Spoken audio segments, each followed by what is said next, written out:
How many hijackers? Looks like 3. The scrambled F-16s. Yeah, as we speak, but you. My ego!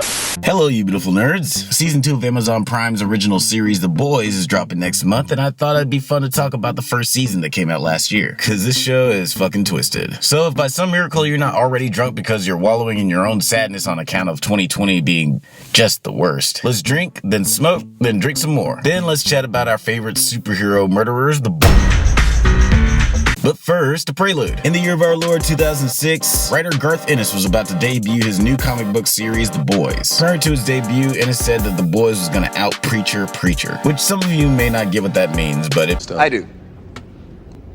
I understood that reference. Preacher was another Garth Ennis co-creation that was one of the most violent, sexual, and just plain weird comic book series ever. So saying that The Boys was gonna outdo Preacher was no small statement. Preacher is the shit, or at least the series is. I never read the comics because they kind of scared the shit out of me as a kid, but adult me can totally handle his demented nature, and I love the show. It is strange and savage in all the best ways. And I must say, Seth, Evan, and showrunner Eric Kripke have out-preachered Preacher. Now enough praise for Preacher, let's talk about what we're talking about here. The premise. The Boys is set in a world where superheroes are commonplace. They save the day, star in blockbuster movies, and have billions of adoring fans. But this show posits that if absolute power really does corrupt absolutely, how would that affect the superhero community? Why would they act any different than sleazy Hollywood executives, corrupt CEOs, or abusive police? This story is all about power and how it can corrupt good and how it can empower evil. Now when you hear a title like The Boys, you probably think it's gonna be the male equivalent to HBO's Girls. But this is a surprisingly diverse cast, and each character has a unique voice and backstory. There are a lot of characters, and I kinda sorta love every stinking one of them. So to save some time, I'm only gonna gush over 4 characters.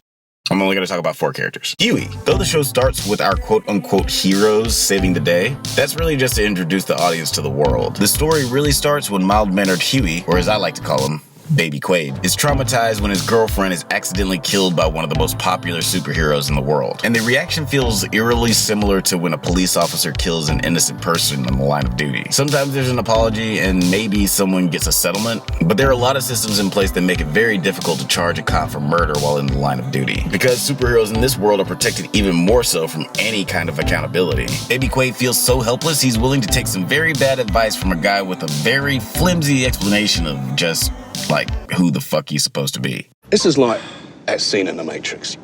Now, you could take the fucking red pill, or you could take the blue pill. Or was it the red pill? Anyway, take the other pill and quit being a cunt. Which pill do you want me to take? Just quit being a cunt. Baby Quaid's character shows the audience just how awful these superheroes are, and it works really well because we're just as shocked and horrified as he is. I mean, we've been living in the golden age of superhero blockbusters since X-Men and Spidey started filling seats and breaking records back in the early 2000s. We know how heroes are supposed to act. But on this show, none of them, even the good ones, act like they do in the movies. Which brings me to my next favorite character. Small town Iowa girl, unexpected child prodigy, is chosen for the 7. I got it. Starlight's story is kind of like the story of the good cop. I'm not sure if you guys have seen the documentary Crime and Punishment, but it follows the struggles a group of cops in New York go through. These are good cops. They risk their lives and their livelihood to expose the truth about illegal quota practices in the NYPD. They're trying to shed a light to corruption to make sure it doesn't happen again, but they're constantly met with opposition of the system. I kept thinking about that documentary as I was watching Starlight progress through the series. She's a genuinely good person. The show is oozing with moral ambiguity, but other than Mother's Milk, she might be the only actual good person on the show. Since when did hopeful and naive become the same thing? I mean, why would you get into this business if not to save the world? But she is initially so intoxicated by the idea of joining the 7 that she makes one too many compromises to her own integrity. But she rallies and comes out on the other side just as emotionally strong as she was before. Even though she was hurt by Huey's deception, if it weren't for him telling her the truth, she probably would have ended up like Maeve. I started giving pieces of myself away, and I guess I gave away everything. Just be original. For fuck's sake. Be the annoying goody two-shoes asshole that you are. One of us has to be. Homelander. I'm the Homelander. And I can do whatever the fuck I want. Homelander is a goddamn crazy person. He's easily become one of my favorite characters in TV history, and actor Anthony Starr plays him wonderfully. You know he's Australian, right? Is that what? I don't care about the show. I just want a good blooper reel. Great. That's all I care about, really. In the first episode, Homelander is portrayed as a hero's hero. He's stronger, more powerful, and shucks, he's just nicer than anyone else you've ever met. But very quickly, all those pals and you betches turn into... You have some information. Yeah, we go back to the teenage Kicks days. We still keep in touch. Oh, golly gee shucks. What makes you think I would give two fucks about that? To fully understand the character of Homelander, we need to go no further than episode 4. This was one of the most heart-wrenching scenes I've ever seen in a television show. We've seen Superman do this a million times in movies and cartoons and all kinds of shit. It's a signature move, and more often than not, he makes it look like a fucking cakewalk. But this situation goes terribly wrong. Homelander may get on the plane, kill the terrorists, and seemingly save the day. But then the pilot gets killed and Homelander fucks up the controls, so everybody on the plane is gonna die. Maeve has a heart, so she's trying to figure out how they can save everyone, or even a few people. You gotta go out there, lift the plane up. Lift the plane? How? There's nothing to stand on. It's fucking air. I don't know, fly at it, ram it. And Homelander couldn't care less. He's like, well, I guess that didn't work. Oh well. I'm gonna go home and jerk off to Elizabeth Shue. We've already heard how he really feels about human beings, so this reaction isn't shocking per se, but actually witnessing all of these crying, hysterical people afraid to die, and Maeve trying to find a way to save them, juxtaposed with Homelander's saccharine facade, is just hard to watch in the best way. Does that make me sick? Yeah, I think that makes me sick. Then he turns the whole situation into a political move, which is just... ugh. His speech is even, I'm not sure if you even realize this, but his speech is very similar to George W. Bush's speech after 9/11. I can hear you.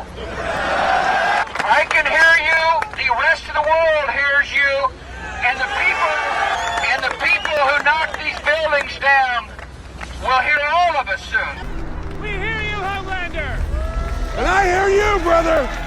I hear you. And the world hears you. And very, very soon, my friend, whoever did this to us will hear from all of us. He is terrifying. I mean, he's obviously the strongest man in the world and he has zero morality. But possibly the scariest thing about him is that he's very smart. How he interacts with Stillwell is interesting because he's clearly stronger than her, but her control over him is still believable. Stillwell keeps him in check because of their weird Norman Bates-esque relationship, but as soon as he finds out that something is awry, he outsmarts her and takes her out of the picture. It'll be interesting to see what Homelander gets up to in the next season now that he isn't under Stillwell's control. Okay, the last character I want to talk about deserves a deep dive because what they did with him and his story is a subversion of a trope that has been used a couple dozen too many times. That's right, I'm talking about Billy Butcher. Holy fuck! That was diabolical! I put up a spoiler alert warning earlier, but if you haven't seen this show yet, you really, I would stop watching this video now. Billy Butcher is like a fucking cartoon. He talks, acts, and dresses like a fucking pirate, and he's a lot of fun to watch. A few episodes into the season, we find out that Homelander raped and probably killed Butcher's wife, and that's why he's got this huge vendetta against Homelander. Now, when this came up in the series, I was kind of bummed. I was really digging the story, and Butcher wanting revenge because Homelander killed his wife felt lame. Just because it's so overdone, and fridging Butcher's wife and Baby Quaid's girlfriend seems like a lot for one show. I'm not gonna get into fridging as a trope in storytelling because this video is already long as shit, but Anita Sarkeesian has a really great video talking about it. You should check that out. I was just hoping that he would have better motivation.